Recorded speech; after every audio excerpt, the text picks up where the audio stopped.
রাধে রাধে বন্ধুরা, আজ হচ্ছে নির্জলা একাদশী। এই একাদশীর দিনে গোপালকে আমরা কিভাবে সেবা দিচ্ছি সেটাই তোমাদের সাথে শেয়ার করলাম।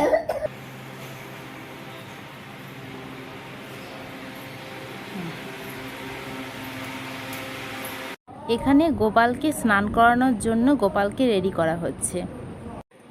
আর এখানে গোপাল সেবার জন্য গাছ থেকে ফুল তুলে আনা হয়েছে। আর এই দেখো, এইটা হচ্ছে আমাদের গোপালের দোলনা। আর এই হচ্ছে আমাদের বৃন্দা দেবী। এখানে আমার কাকিমা তুলসী পাতার মালা গাচ্ছে রাধাকৃষ্ণকে গোপালকে অর্পণ করবে বলে। আর এখানে আমার মা 108টা তুলসী পাতা গুনে রাখছে গোপালের চরণে অর্পণ করার জন্য।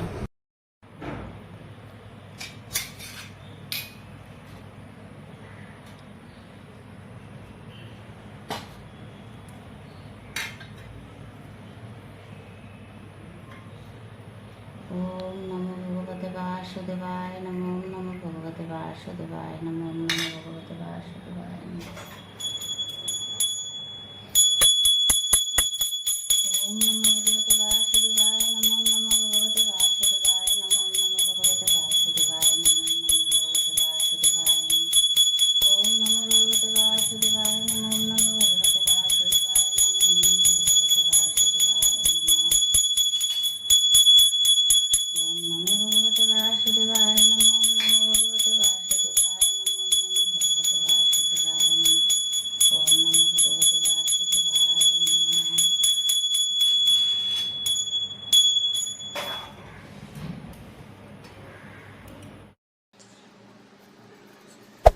Hey there. Subscribe to my channel. And also press this bell icon.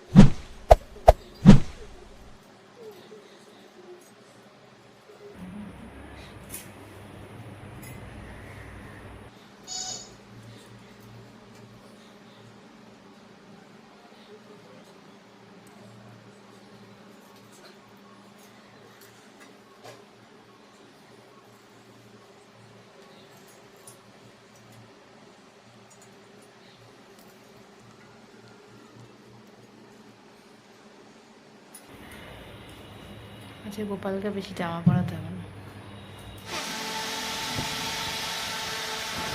এখন গোপালকে সাজানো হবে।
শিবায় নমো নমঃ শিবায় নমো নমঃ শিবায় নমঃ দেবায় নমো নমঃ দেবায় নমঃ দেবায় নমো মনসা দেবী নমঃ গৌরী দেবী নমঃ ওম নমঃ শিবায় নমঃ শিবায় নমঃ শিবায় নমঃ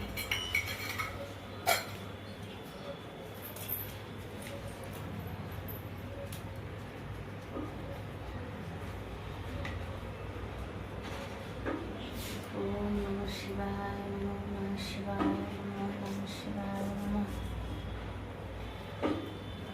ওম নমঃ শিবায় নমঃ নমঃ শিবায় নমঃ নমঃ শিবায় নমঃ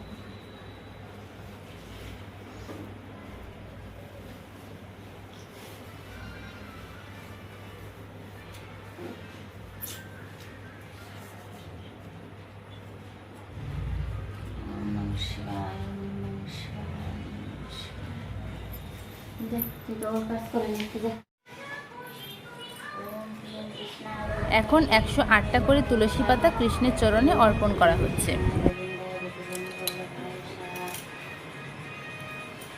ওম প্রিয় কৃষ্ণায় গোবিন্দায় গোপীজন বল্লভায়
এখন ফুল দিয়ে ঠাকুরকে সাজানো হচ্ছে।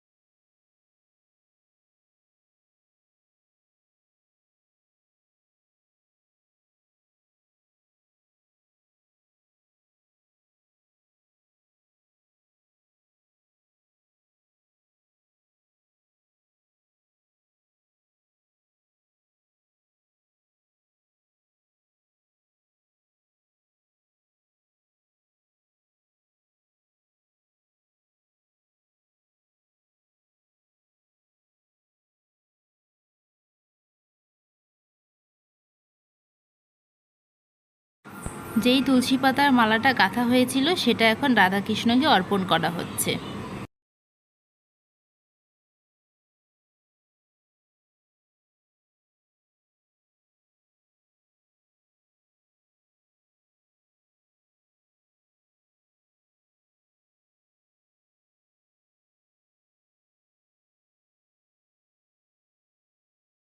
এখন আরও একটা তুলসীর মালা নিয়ে গোপালকে অর্পণ করা হচ্ছে। দেবায় নমঃ ওম নমো ভগবতে বাসুদেবায় নমঃ ওম নমো ভগবতে বাসুদেবায় নমঃ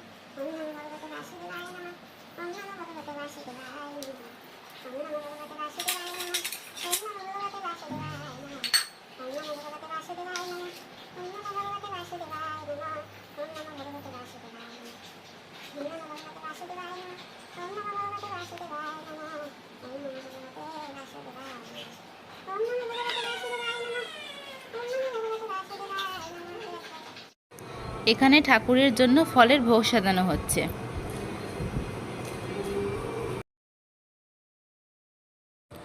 সব থালা সাজানো হয়ে গেছে, এখন ঠাকুরকে ভোগ নিবেদন করা হবে।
ওদিক দিয়ে উলু উলু নাচ গান সব হয়ে যাচ্ছে। জয় রাধে, রাধে রাধে করতে বলছে। রাধে রাধে।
এখন নির্জলা একাদশীর মাহাত্ম্য পাঠ করা হবে। ভগবদ্গীতায় কৃষ্ণায় গোবিন্দায় বাসুদেবায় নমো নমঃ। পাপং পাপকর্মহং পাপাত্মা পাপ সম্ভব ত্রাহিমাং পুণ্ডরীকাক্ষং সর্ব পাপ হরি।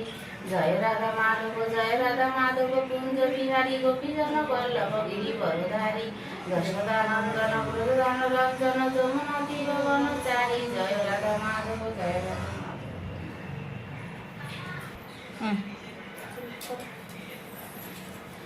পাণ্ডবা নির্জলা একাদশী। জ্যৈষ্ঠ শুক্লপক্ষের এই নির্জলা একাদশী ব্রত সম্পর্কে ব্রহ্মবৈবর্ত পুরাণে শ্রী ভীমসেন ব্যাস সংবাদে বর্ণিত হয়েছে। মহারাজ যুধিষ্ঠির বলেন, হে জনার্দন, আমি অপরা একাদশীর সমস্ত মাহাত্ম্য শ্রবণ করলাম। এখন জ্যৈষ্ঠ শুক্লপক্ষের একাদশীর নাম ও মাহাত্ম্য কৃপাপূর্বক আমার কাছে বর্ণনা করুন। শ্রীকৃষ্ণ বলেন, এই একাদশীর কথা মহর্ষি ব্যাসদেব বর্ণনা করবেন, কেননা তিনি সর্বশাস্ত্রের অর্থ ও তত্ত্ব পূর্ণরূপে জানেন। রাজা যুধিষ্ঠির ব্যাসদেবকে বললেন, হে মহর্ষি দ্বৈপায়ন, আমি মানুষের লৌকিক ধর্ম জ্ঞান কাণ্ডের বিষয়ে অনেক শ্রবণ করেছি।